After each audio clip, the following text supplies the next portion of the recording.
Mheshimiwa Alan Mvano, swali la nyongeza. Asante sana Mheshimiwa Mwenyekiti kwa kunipa nafasi. Pamoja na jitihada nzuri za serikali, wilaya ya Kakonko ina kata 13 na katika kata hizo kata 7 hazina vituo vya afya. Kata ya Kakonko, kata ya Kiziguzigu, kata ya Rugenge, kata ya Muhange, kata ya Kasuga, kata ya Nyabibuye na kata ya Katanga. Kwa kuwa serikali inakusanya fedha taratibu na mpango unaendelea mzuri, ni upi sasa mpango wa serikali kuhakikisha kwamba katika muda mfupi unaokuja walau tunapata kituo cha afya kimoja kama nyongeza ili kuweza kuboresha huduma za afya katika wilaya ya Kakonko? Asante.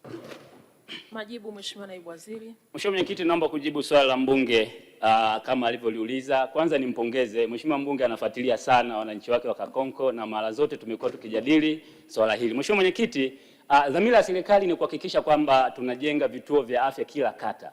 Huu ni mpango ambao ulianzishwa mwaka 2007 ukafanywa maboresho 2017 na tumekuwa tukiendelea kufanya hivyo. Nimhakikishie Mheshimiwa mbunge kwamba kwanza kupitia vile vituo vya afya vya kimkakati ambapo tayari tumekwishaomba fedha hazina, vituo vitajengwa katika majimbo 94 na jimbo lake likiwemo. Kwa hiyo wananchi wataendelea kupata huduma hii, lakini pia wananchi wanaendelea kupata huduma kupitia zahanati ambazo tumezimarisha zinatoa huduma katika kata hizo. Mheshimiwa mbunge, nikuhakikishie pamoja na wananchi, dhamira ya serikali ni kuhakikisha tunatoa huduma na tunajenga vituo hivi. Mheshimiwa Mwenyekiti, naomba kuwasilisha.